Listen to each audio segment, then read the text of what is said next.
Nous sommes le dernier vendredi du mois de février, une date assez significative pour la communauté musulmane.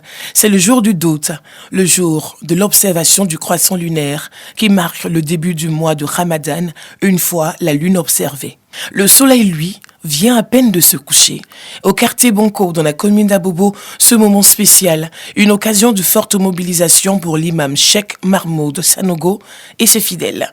Il multiplie invocations et bénédictions, une manière d'implorer Dieu pour l'accueil et le bon déroulement de ce mois de piété et de miséricorde. Les invocations terminées, place aux dernières consignes avant l'heure de l'observation du croissant lunaire. Aujourd'hui est le jour du doute. Et selon la tradition prophétique, il est conseillé aux fidèles musulmans de rechercher la lune. Et c'est pour cette raison que nous avons réuni le comité de gestion et les fidèles de la mosquée afin de vous donner des consignes. Ce soir, à partir de 18h, nous devons être tous mobilisés. Si elle est observée, vous remontez l'information au niveau du collège Imamal. Nous allons nous charger d'informer les instances habilitées. C'est un mois dont le début est miséricorde, le milieu, le pardon et la fin, l'affranchissement, n'est-ce pas, de l'enfer. Rendez-vous est ensuite pris sur la dalle pour indiquer le dispositif organisationnel. Quand tu vas scruter ici, Atib sera de l'autre côté. En général, la lune apparaît dans cette zone-là. Donc focalisez-vous sur cette zone-là. Soyez vigilants, ne confondez pas la lune aux étoiles. Nous nous sentons très impliqués d'ailleurs, et c'est une tradition pour nous. Chaque année, au jour du doute, c'est-à-dire le 21e jour du mois de Shaban, nous mobilisons toute la communauté afin de prendre des dispositions idoines. Et il y a une commission spécialement ici qui a été mise pour observer le croissant lunaire. Et il y aura des portables pour filmer. Si le croissant est observé, nous avons appuyé nos équipements par des jumelles pour pouvoir mieux localiser la lune. Ténékone, fidèle de la mosquée, est séduite par l'engouement autour de la recherche du croissant lunaire. En tout cas, c'est une bonne chose. Parce qu'on ne peut pas laisser seulement que Cosine seule cherche la lune. Il faut que tous les fidèles s'impliquent dedans. L'imam Sanogo et ses fidèles sont à la tâche. Comme eux, Ibrahim également accorde de l'importance à ce grand acte religieux. Lui qui habite à proximité de la grande mosquée de la Riviera 3 dans la commune de Cocody. Pour la circonstance, il se rend au domicile familial pour le rendez-vous annuel de l'observation du croissant lunaire. Il ne boude pas son plaisir. Il est donc recommandé à chaque fidèle, à chaque musulman donc de chercher à observer la lune. Alors donc, ce que nous avons l'habitude de faire avec les enfants, à partir donc de 18h, nous nous mettons donc sous la dalle pour essayer de regarder. Si on voit, on va informer l'imam qu'on a vu la lune. Mais si on ne voit pas, donc on reste à l'écoute donc de la radio Al-Bayan. Si certains fidèles se sentent concernés par la recherche du croissant lunaire, d'autres estiment qu'il faut se référer exclusivement aux guides religieux. Pour lever toute équivoque sur la question, Imam Magasuba, que nous retrouvons à la grande mosquée de la Riviera Golf, fait des précisions. Que le prophète dit alayhi salatu wassalam, soumu l'uriya, waftaru l'uriya, ça y est, jeûnez quand vous voyez la lune et déjeuner quand vous voyez la lune. Je donne un exemple, tu vas te coucher avant 22h. Tu dis bon, je vais. Et que tu te réveilles le matin, on dit bon, sans prendre l'intention, on dit non, on a observé la lune. Ce jour-là, tu ne gênes pas, mais tu n'as pas le droit de manger. Et après le ramadan, tu rembourses. Mais si tu arrives à manger ce jour-là, tu dis non, moi j'ai pas pris l'intention, tu rembourses avec 2 mois successivement.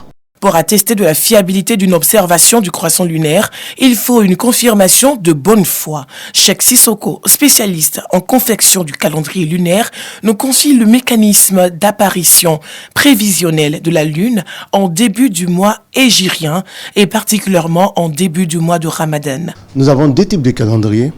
Nous avons le calendrier grégorien qui est beaucoup plus connu, qui est un calendrier sur le cycle du soleil, dont nous sommes en l'année 2025.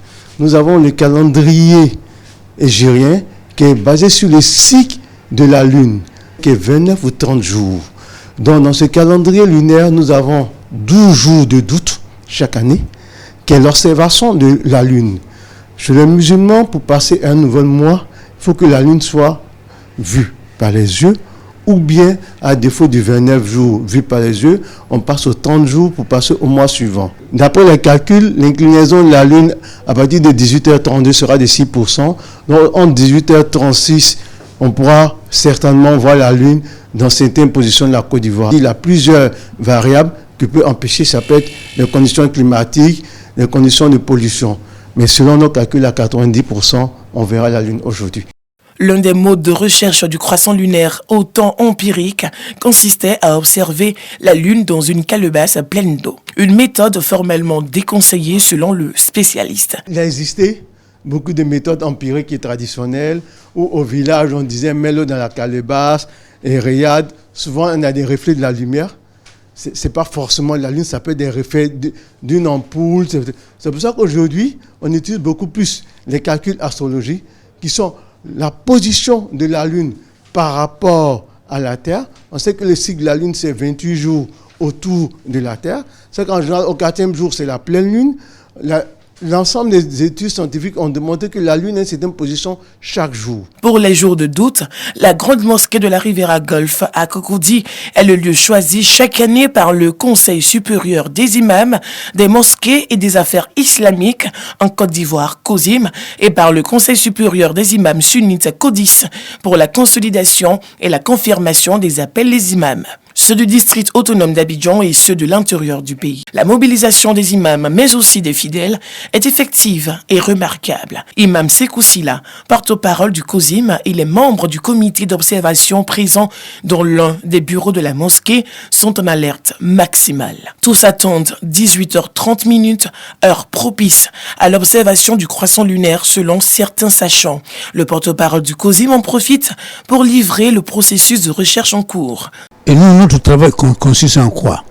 À l'heure de l'observation, nous nous appelons. Pendant que dans la ville, les gens se sont regroupés pour observer le croissant. S'il y a une observation, évidemment, ils nous appellent au téléphone pour dire que ici, on a observé.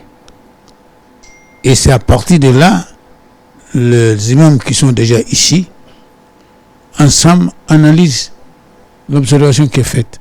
Et à partir de là, nous prenons la décision donc d'annoncer qu'il y a eu observation du croissant lunaire à tel endroit. À 5 minutes du temps de l'observation, soit à 18h25, il reçoit un appel. Bonjour, je viens d'appeler.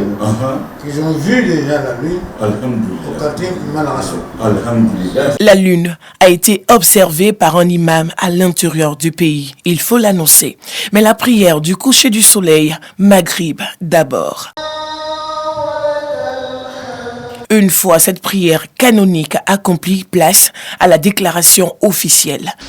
Le COSIM et le CODIS informent la communauté nationale que le croissant lunaire marquant le début du mois de Ramadan 2025, correspondant à l'an 1446 de l'Hégire, a été observé à Bandoukou par plusieurs personnes.